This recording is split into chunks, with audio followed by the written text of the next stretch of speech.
안녕하세요. 토지병장입니다. 셀프 스터디 토지 숫자 언어를 하나씩 정리하는 그런 시간을 갖고 있습니다.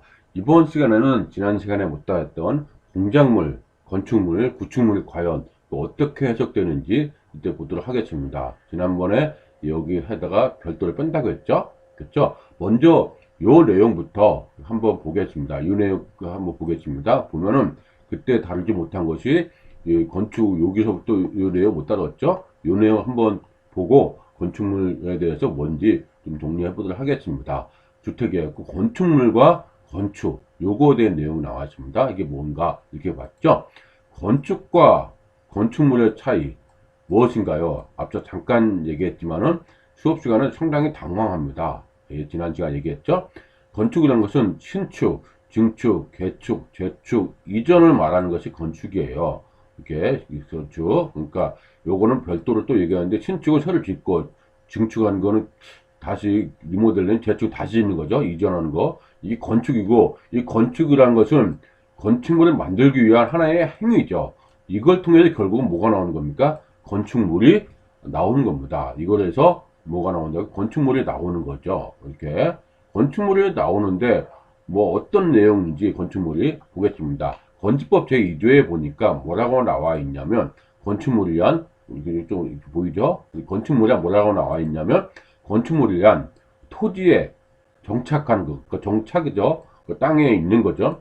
정착하는 공작물 중 지붕과 그 지붕 이거 잘 이게 실무적으로 굉장히 중요한 단어입니다. 지붕, 과, 엔드죠. 기둥, 또는죠. 또는 벽 있죠. 있는 것과 엔드 그에 따른 시설물 있겠죠. 시설물 이렇게 있습니다. 공작물 중 이렇게 따른 시설물 지하나 뭐 고가의 공작물 설치하는 사무소, 공연장, 점포, 뭐 차고, 창고 그 밖에 대충을 정하는 것을 말한다. 이렇게 되어 있습니다. 이 공작물 중 요거 뭡니까? 이렇게 된 것이 뭐라고 한다? 건축물이다. 이렇게 되어 있습니다. 다시 보겠습니까? 이렇게 볼게요. 이거 굉장히 의미가 중요한 겁니다. 실무적으로는요. 이거에 따라서 우리가 건축물인지 아닌지 현장에서 구분할 수 있어야 되거든요. 이렇게. 그래서 여기 있어야 됩니다. 공작물 중, 그 가운데서 지붕과 기둥 벽이 있는 것과 이에 따른 시설물, 또 지하나 고가의 수조, 그러니까 높은 곳에 고가의 공작물이내 설치하는 사무실, 공연장, 점포, 차고, 창고, 그 밖에 특징을 정하는 것을 말한다. 이 건축물입니다. 알겠죠? 이 빨간색으로 되어 있는 지붕과 요 뜻이 되어 있는데 이걸 다시 정리해보면 뭐라고 되어 있냐면 다시 풀어보면 지붕은 무조건 있어야 되는 거잖아요. 지붕과 이렇게 됐으니까 다시 보면 앞에 뭐라고 됐습니까? 지붕, 과, 엔드, 기둥 또는 벽. 둘 중에 하나는 있으면서 지붕은 있어야 되는 거죠. 이게 건축물이라고 했습니까?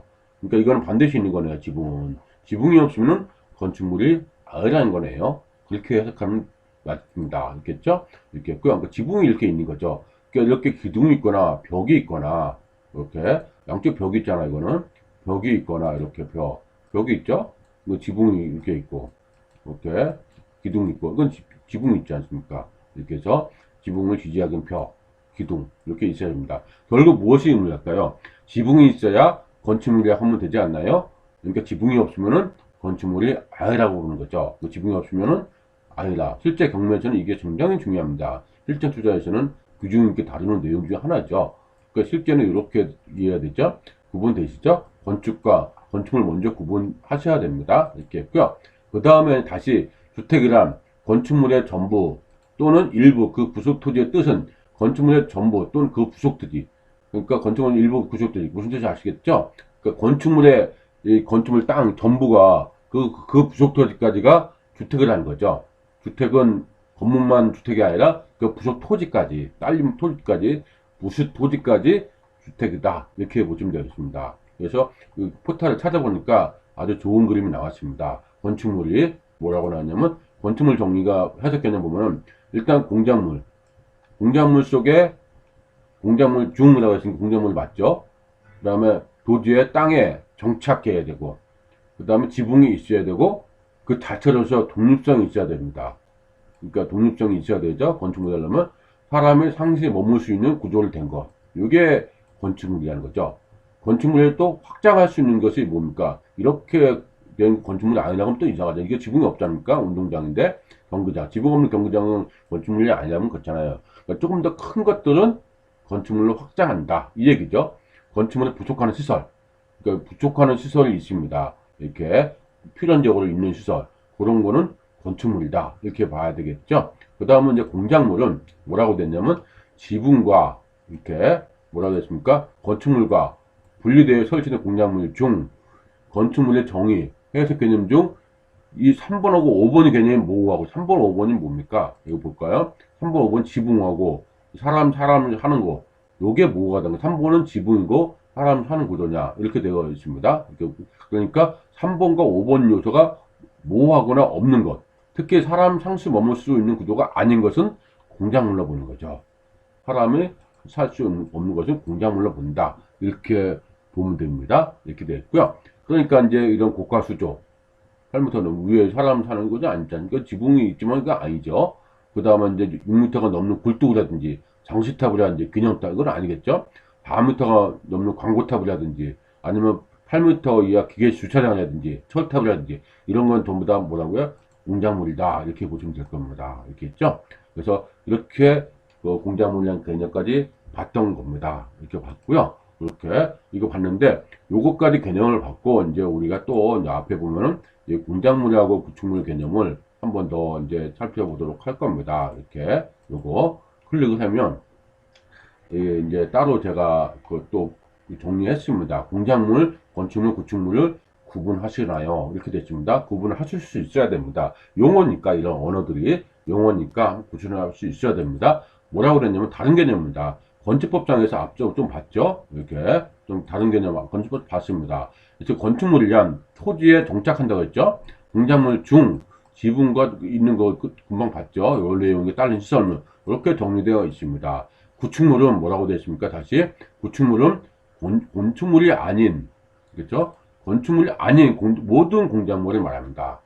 그래서 이 구축물은 뭐라고요? 공작물이 아닌 거.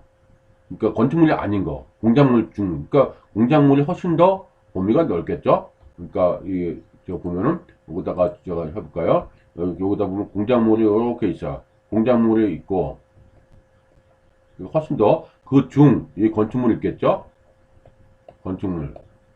이게 구축물이죠. 구축물. 일부는 그래서 같은 개념을 보기도 합니다.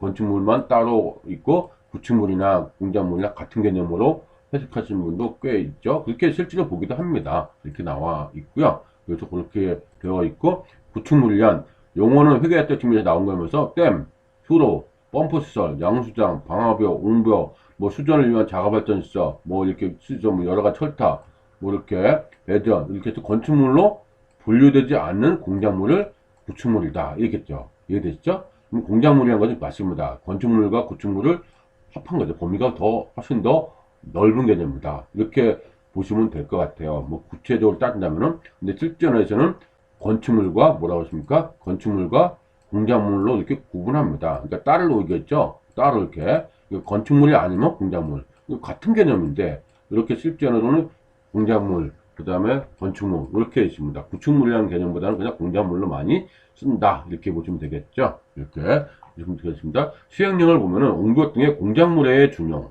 이렇게 되어 있습니다. 공작물을 축조 원래 공작물이 건축물까지 있는 거잖아요. 개념이 공작물까지 있잖아요. 근데 요거는 이 공작물을 축조한다는 것은 말이 안 맞죠. 그러니까 건축물을 따로 뺀 거죠. 공작물은 건축물을 뺀 이거를 축조. 건축물을 분리하여 축조하는 걸 말한다. 분리한다고 했죠. 그러니까 나머지 거 이쪽으로 겠죠. 그러니까 구축물이죠. 어떻게 보면 같은 개념을 보는 이유가 그런 겁니다. 이렇게 되어 있으니까 할 때는 뭐합니까? 신고를 합니다. 허가가 아닙니다. 허가를 하는 개념은 다음과 같다. 이거죠. 공작물을 축조할 때 축조 신고하는 경우는 다음과 같다. 이렇게 되어 있습니다. 이렇게 그러니까 넘는 거 6m가 넘는 거 굴뚝 이건 삭제됐고 4m가 넘는 이런 거 좀 아까 봤죠 이런 것들 이렇게 규모가 큰 거 요것들은 전부 뭐 한다? 신고한다는 거죠. 그럼 이거보다 작은 건 뭡니까? 신고 안 해도 된다는 거 아닌가요? 저는 그렇게 보입니다. 신고 안 해도 되는 거 맞죠? 이렇게 보여. 요거 그렇게 됐습니까? 여기서 보니까, 여기서 볼 때, 다 신고하는 공작물은, 이거는 신고하라. 그쵸? 신고하라. 그러면 이거보다 작은 거, 5m는 신고 안 해도 되는 거네요. 그거는 뭡니까? 신고 안 하는 공작물 구축물이겠죠? 신고 안 하는 그 공작물 구축물을 신고 대상이지, 이거 작다고 해서 이거는 뭐야? 공작물 아니다. 이건 아닙니다. 이건 아니란 얘기죠. 신고 대상이라는 겁니다. 신고 대상이다. 이렇게 보시면 되겠죠? 이런 쭉 있습니다. 그래서 이거에 따라서 그 축조하라는 자는 뭘 하라고 한다고요? 공작물 축조 신고서와 설계 도서를 같이 제출해야 돼요. 규모가 좀 크잖아요, 이건요. 이런 것도 뭐 한다? 같이 그 설계 도서를 제출해야 된다. 이렇게 제출해야 된다. 이렇게 나와 있습니다. 알겠죠? 이렇게 제가 이제 공작물 축조 신고서도 찾아봤습니다. 이렇게 되어 있습니다. 그러니까 신고할 거 신고죠? 신고서를 낸다. 이렇게 있습니다. 별거 아닙니다. 이거는 공작물 축조 신고서를 같이 이렇게 내야 되는 것입니다. 축조와 공작물이 뭐냐 이렇게 되어 있죠. 그래서 이렇게 배치도 하나, 구조도 하나 이렇게 되어 있습니다. 설계사무소 통하면 알아서 잘 할 겁니다. 이렇게 있고요. 이런 내용이 있고 4번에 보니까 준용하는 경우는 공작물의 안전, 이게 내용 범위 등은 따로 도교통부 용어로 따로 정한다 이렇게 되어 있고, 그래서 여기 보면은 또 실무적으로 또 우리가 꼭 알아야 되는 이런 내용들은 그냥 한번 보시면 되는데, 또 알아야 될 것이 여기 보니까 시장구조구청장은 공작물 축조 신고를 받았으면 공작물 관리대장을 해야 됩니다. 작성하고 관리하여야 한다. 이 공작물 관리대장이 있네요. 처음 듣는 분도 계시겠죠? 계실 겁니다. 그렇죠? 우리가 공작물 관리대장은 이런 게 이게 공작물 관리대장이에요. 공작물 관리대장 따로 이렇게 있습니다. 제가 이게 왜 중요하냐면, 우리가 그 보면은 건축물 관리대장은 건축물 토지 관리대장, 건축물 관리대장, 이거는 우리가 열람이 되지 않습니까? 이거는 뭡니까? 건축물은 건축 허가를 받아서 한 거죠. 그 허가를 받거나 신고를 한 거. 이거는 건축물입니다. 건축물. 그렇죠? 근데 이게 아니고 공작물 중에서 구축물이죠. 구축물에 대해서 안 한 것들은 공작물 관리되자는 거 있어요. 이거는 온라인 인터넷상에서 열람이 안 됩니다. 안 되는 거죠. 그럼 어떻게 해서 이거는 지자체 담당자 건축가에 가야 되겠죠. 건축가나 시설과에 가서 뭐합니까? 이 열람을 하는 거지, 공작관리대장은 따로 있는 게 아닙니다. 그래서 우리가 이 실전에서 보면은 건축물 관리대장이 없다고 해서 건축물 아니다, 이거 맞자. 근데 애매한 게 있어요. 실전에서 이게 혹시 그 법정지상권이라든지 뭐 해당되지 않을까, 그런 우려스러움도 있지 않습니까? 그런 경우는 공작관리대장도 한번 열람하는 것도 좋은 답이 되겠죠. 공작관리대장 이겠죠. 공작관리대장은 건축물이 아니기 때문에 뭐 크게 뭐 우려할 건 아니지만, 그래도 이것도 엄연히 재산이기 때문에, 재산이기 때문에 뭡니까? 이게 이제 이거에 대한 뭐 어떤 소유권이라든지 뭐 그런 거 주장할 수 있겠죠. 이런 거 주장할 때는 뭡니까? 하나의 부속시설로서 같이 토지하고 같이 따라옵니다. 따라오는 거죠. 공작물 관리대장이니까. 그래서 이렇게 됐고요. 근데 지자체에 따라 좀 다를 수 있으니까 공작물 관리대장에서는 어떻게 처리하는지 좀 알면 또 이해가 될 수 있겠죠. 그러면 이제 지금 정리하면 건축물 관리대장과 공작물 관리대장 이 차이를 잘 아셔야 될 거예요. 그 얘기는 뭐냐면, 우리가 이 어떤 땅 위에 건물이 있는데 이게 건축물 대장에 없어. 이거 있어야 되는데 없을 수도 있잖아요. 그 뒷담한 것이. 그럼 뭘 확인한다? 공작물 관리대장까지 확인해 보면, 그 다음에 확인하면서 어떻게 될까요? 지자체 이제 건축가에 물어가서 이거는 어떻게 하냐, 방법이 뭐냐, 이거는 그대로 토지의 부속물이냐, 따라오는 거냐, 이런 걸 같이 확인해야 되겠죠. 이렇게 확인하는 것이 중요한 겁니다. 그래서 공작물과 건축물의 차이를 우리가 이번 시간에는 꼭 기억을 하셨다가 용어적으로는 아셔야 된다는 얘기죠. 우리가 조금 전에 봤던 이런 구체적인 이런 내용들은 인터넷 보면 다 나와 있습니다. 이렇게 나와 있거든요. 그러니까 이런 거는 뭐 우리가 기억을 안 해도 되겠지만, 뭐를 기억한다? 아, 건축물 관리대장만 있는 게 아니라 구축물, 그러니까 공작물 관리대장도 있구나. 그래서 그 공작물 관리대장까지도 한번 우리가 미처 생각 못 하신 분들 꽤 있어요. 이게. 그렇죠? 알겠습니다. 근데 이런 거 있구나. 요게 이제 크게 우리가 그래도 크게 의미를 두지 않은 것은 건축물이 유치권이라든지 법정수상권 대장이지 요거는 그렇지 않거든요. 그렇죠? 그래서 그런 거를 어떻게 하는지는 늘 확인하는 것이 우리가 여기서는 중요한 포인트 중에 하나다. 이렇게 보시면 될 것 같아요. 그렇죠? 이런 내용이 양식까지 하시니까 있고요. 이상과 같이 구분을 이렇게 했습니다. 이해되시겠죠? 이렇게 했습니다. 우리가 이제 실전에서는 더 많은 얘기, 실전반에 더 많은 얘기인데, 이게 됐죠? 뚜껑이 뭡니까? 대개발 뚜껑 있지만은 뚜껑이 뭐예요? 지붕이죠? 지붕은 일단 있는 것이 건축물이고, 그 다음에 공작물과 구축물을 같은 개념으로 보시면 돼요. 공작은 훨씬 크니까. 이렇게 됐죠? 같은 개념으로 정리하시면 될 것 같습니다. 그래서 이번 시간에는 공작물, 건축물, 구축물에 대해서 알아봤고, 건축물 관리대장은 잘 알고 있는데, 공작물 관리대장은 모르시는 분이 의외로 많이 있거든요. 그래서 애매하면 공작물 관리대장을 직접 열람해서 이건 지자체에 가서 확인해 봐야 됩니다. 그래서 이렇게 되시고요. 그래서 확인해 봐야 된다는 거, 그 내용을 알면 실전에서 상당히 도움되겠죠. 이 개념들은, 언어들은 우리가 알고 있어야 되는 것은 맞습니다. 이 언어들을 알고 있어야 되겠죠. 이런 언어들 알고 있어야겠죠. 그래서 자주 보다 보면은 무슨 말인지 이해가 될 거예요. 이런 내용들이 중요한 게 아니라 개념을 잘 이해하면 될 것 같습니다. 예, 이상으로서 건축물, 공작물, 구축물에 대해서 서로 다른 개념이 있다는 것을 알아보는 그런 시간이었고요. 다음 시간에 또 찾아뵙겠습니다.